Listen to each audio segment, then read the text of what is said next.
નમસ્કાર, good morning. આપ જોઈ રહ્યા છો સ્પાર્ક ટુડે ન્યૂઝ. હું છું આપની સાથે નમ્રતા મહિડા. શરૂઆત કરીએ આજના ન્યૂઝપેપરથી હેડલાઇન્સથી. જોઈએ ગુજરાત સમાચાર. ઈરાને ઇઝરાયલનું જહાજ જપ્ત કરતા સ્થિતિ સ્ફોટક જોવા મળી. ઈરાનની ધમકી બાદ હુમલાના કાઉન્ટડાઉનની વચ્ચે બે ઘટનાઓએ પલીતો ચાંપ્યો હોય તેવું નજરે પડ્યું હતું.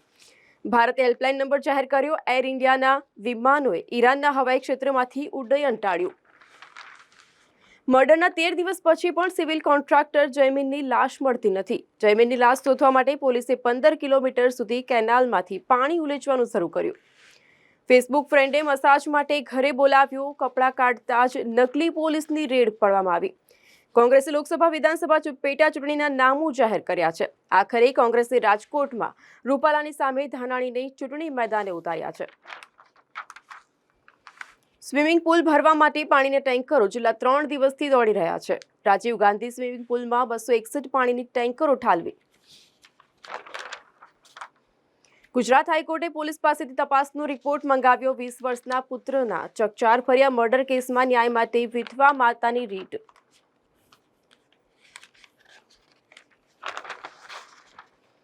અમદાવાદ પોલીસે 1 મહિનામાં 4000થી વધુ હથિયાર જમા કરી દીધા છે. તો વૈશ્વિક સોનામાં $50નો કડાકો છતાં પણ અમદાવાદમાં વધી અને 75,000ની વિક્રમી ટોચે જોવા મળ્યું. રાજસ્થાનમાં 12 બેઠકો ઉપર 114 ઉમેદવારો વચ્ચે જંગ જામશે. સ્પોર્ટ્સમાં વાત કરીએ તો આજે મુંબઈ ઇન્ડિયન્સને જીતની હેટ્રિકની આશા. ચેન્નાઈ સુપર કિંગ્સ માટે ટક્કર. ગયા વર્ષ સુધી જળવાઈ રહેલી પરંપરા તૂટી. સરહદે ભારત પાકિસ્તાન સૈન્ય વચ્ચે ઈદની મીઠાઈની વહેંચણી ના થઈ. નાસાના વાલ્મીકી હ્યુમનોઇડ રોબોટે સ્પેસ ફ્લાઇટની તૈયારીઓ શરૂ કરી છે. તો યુએસ સ્પેસ ફોર્સની અવકાશમાં પહેલી યુદ્ધ કવાયતની જાહેરાત. નર્મદા નદીમાં 3 મિત્રો ડૂબ્યા, 2નો બચાવ તો 1 યુવકનું મોત નીપજ્યું. હવે જોઈએ દિવ્ય ભાસ્કરની હેડલાઇન્સ. એવરેસ્ટ સર કરવો હવે મુશ્કેલ નથી. 1.5 કરોડ રૂપિયામાં ચઢાઈ સરળ બની. એવરેસ્ટની ચઢાઈ કોમર્શિયલ સ્પોર્ટ્સ બની. રિસ્ક પણ ઘટ્યું છે. તો 85થી વધુ વયના પુરુષ મતદાર 33 લાખ, મહિલા મતદાર 47 લાખ. 85 વર્ષ કે વધુ વયના મતદારોના ચૂંટણી પંચના આંકડા મુજબ દેશમાં 81.11 કરોડ વૃદ્ધ મતદારો છે. સોરેન સરકારની પ્રતિષ્ઠા દાવ પર આખરે ભ્રષ્ટાચાર નડ્યો. અકસ્માતમાં મોત બાદ અંતે તંત્ર જાગ્યું. સ્વામી વિવેકાનંદ હાઇટની પાસે સ્પીડ બ્રેકર બનાવવામાં આવ્યું. એમએસ યુનિવર્સિટીની પાદરા કોલેજમાં ગેરહાજરીના પગલે 1200 વિદ્યાર્થીને 75% હાજરી જાળવવા માટે તાકીદ કરવામાં આવી. તો રાજકોટના રતનપરમાં 13 એકર જગ્યા ઉપર આયોજન. રૂપાલાની ટિકિટ રદ કરવાની માંગ સાથે આજે ક્ષત્રિયોનું મહાસંમેલન યોજાશે. આજે ડોક્ટર બાબા સાહેબ આંબેડકરની જયંતિ નિમિત્તે શહેરમાં રેલી યોજવામાં આવશે. તો તાંદલજામાં ઉછીના 3 લાખ લીધા બાદ યુવક અને માતાની મહિલાને ધમકી. સુભાનપુરા પેટ્રોલ પંપ ઉપર હોર્ન મારતા યુવકને ટોકતા 15 લોકોને બોલાવી અને મારવામાં આવ્યો. જાંબુઆ નજીક કાર ચાલકે ટક્કર મારતા રિક્ષા ચાલકનું મોત. પોર પાસે બાઇક સવારનું મોત નીપજ્યું. લોકસભામાં શરદ પવાર જૂથનો મોટા ભાગે આયાતી ઉમેદવારો ઉપર વિશ્વાસ. શેર માર્કેટમાં નજીવું કરેક્શન સંભવ. નિફ્ટી 22,000 થઈ શકે છે. સ્પોર્ટ્સમાં વાત કરીએ આજે 3 ટીમ પાસે ટોપ 2માં પહોંચવાની તક. Double header. પ્રથમ મેચમાં લખનઉ કોલકાતા અને પછી મુંબઈ ચેન્નઈ ટકરાશે. ઇઝરાયલ પર ઈરાન કોઈ પણ સમયે ત્રાટકી શકે. યુદ્ધ ફાટી નીકળશે તો 1.1 લાખ કરોડના કારોબાર ઉપર સંકટ. ઇસ્કોન મંદિરમાંથી ભગવાનના આભૂષણો ચોરનાર રીઢો તસ્કર નાગપુરમાં ઝડપાયો. મુદ્દા માલ પણ કબજે કરવામાં આવ્યો. હવે જોઈએ ગુજરાત મિત્રની હેડલાઇન્સ. ઈરાનના કમાન્ડોનું ઇઝરાયલની સાથે સંબંધિત જહાજ ઉપર કબજો. ગોપી થોટાકુરા પ્રથમ ભારતીય સ્પેસ ટુરિસ્ટ બનશે. તુર્કીમાં કેબલ કાર અકસ્માતમાં 1નું મોત, 7ને ઈજા તો કેટલાક અધવચ્ચે ફસાયા. ઇસ્કોન મંદિરમાં થયેલી ચોરીના સીસીટીવી ફૂટેજ બહાર આવ્યા. 1 તસ્કર કંડારાયો. આણંદના કોમ્પ્લેક્સમાં પાર્કિંગના અભાવે ટ્રાફિક વકર્યો. તો આણંદ શહેરમાં નજીવી બાબતે 2 પરિવાર વચ્ચે સશસ્ત્ર ધીંગાણું જોવા મળ્યું. ડભોઈમાં 3.20 લાખની ચોરી. પોલીસે ગણતરીના કલાકોમાં જ ચોરીનો ભેદ ઉકેલ્યો. તો ચાલોદના માર્ગો ઉપર ખાડા અને ઢાંકણ વગરની ખુલ્લી ગટરોથી અકસ્માતનું તોળાતું જોખમ જોવા મળ્યું.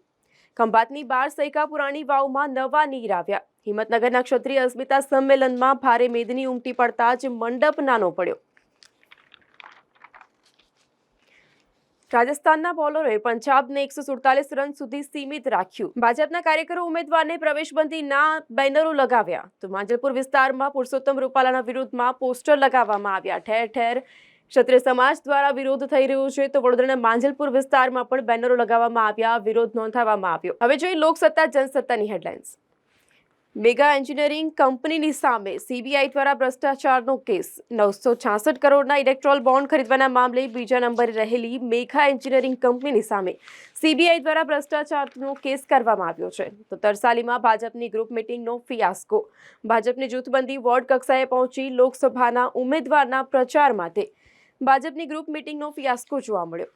ભાજપના કાર્યકર આગેવાનોને પ્રવેશબંધી. માંજલપુરમાં ક્ષત્રિય સમાજ દ્વારા રૂપાલાની ઉમેદવારી રદ કરવાની માંગની સાથે વિરોધ કરવામાં આવ્યો. હાલોલ ખાતે ભૂગર્ભ ગટર યોજના અંતર્ગત ખોદેલા ખાડામાં વધુ એકવાર વાહન ફસાયું. હાઈકોર્ટ સરોગેટ બાળકની કસ્ટડી માટેની એનઆરઆઈની અરજી ફગાવી દીધી. સ્પોર્ટ્સમાં વાત કરીએ, 2 દિવસ પહેલા રમાયેલી મેચનો વિવાદ હજી પણ યથાવત. આરસીબી અને એમઆઈની મેચમાં રેફરીએ ટોસ દરમિયાન સિક્કો ફેરવી નાખ્યો હતો, તે હાલ સવાલ ઊભો થયો છે. સપ્તાહ દરમિયાન સોના અને ચાંદીના વાયદામાં આગ ઝરતી તેજી જોવા મળી છે. બોલિવૂડમાં વાત કરીએ, વિદ્યા બાલન જ્યારે હસવાનું શરૂ કરે તો અમારે શૂટ રોકી દેવું પડતું, પ્રતીક ગાંધીએ કહ્યું.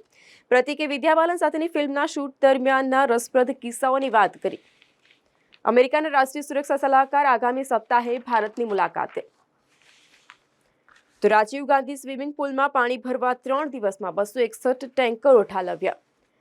Jaymin Panchal murder case. ઠંડે કલેજી હત્યા અને પછી લાશ મળે નહીં એટલે સાયફનમાં ફેંકી તેવું સમાચાર મળી રહ્યા છે. હવે જોઈએ સંદેશની હેડલાઇન્સ.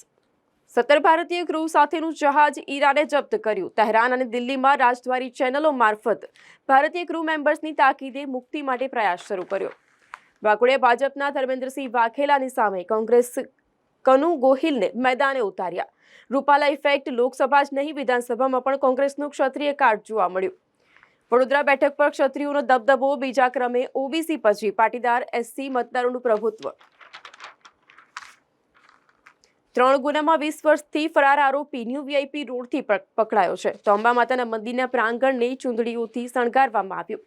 ચૈત્રી નવરાત્રિને લઈને અંબાજીને 56 ભોગ ધરાવવામાં આવ્યો. કરજણના દેરોલી ગામે મોડી સાંજે નર્મદામાં ડૂબી જતા એક વ્યક્તિનું મોત નીપજ્યું. ટીડીએસ કપાત છતાં પણ રિટર્ન નહીં ભરનારા 1.52 કરોડ કરદાતાના દ્વારે આઈટી વિભાગ સોમવારથી દસ્તક દેશે. સ્પોર્ટ્સમાં વાત કરી, રોમાંચક મેચમાં રાજસ્થાન રોયલ્સે પંજાબ કિંગ્સને છેલ્લી ઓવરમાં 3 વિકેટે પરાજય આપ્યો. કાયદા પંચે કહ્યું, કરાર આધારિત નિમણૂકો બંધ કરો, આઉટસોર્સ કર્મીને નિયમિત કરો. જસ્ટિસ એમબી શાહ કમિશને ગુજરાત સરકારને વિસ્તૃત રિપોર્ટ સોંપ્યો. તો મધ્યપ્રદેશમાં મોટા નેતાઓનો પરિવાર હરીફોને પડકાર આપી રહ્યો છે. રાજકારણીઓના પૌત્રથી માંડી પત્ની સુદ્ધા મેદાનમાં. એસઓયુ લેઝર શો અને નર્મદા મહાઆરતીના સમયમાં ફેરફાર કરવામાં આવ્યો. તો નવા વર્ષની શરૂઆત મ્યાનમારમાં થિંગ્યાન વોટર ફેસ્ટિવલનો પ્રારંભ થયો છે. સિડનીમાં આતંકી હુમલાની આશંકા, 6 લોકોના મોત. તો આ હતા અત્યાર સુધીના ન્યૂઝપેપરની અપડેટ્સ. તમામ અપડેટ્સ માટે જોતા રહો સ્પાર્ક ટુડે ન્યૂઝ.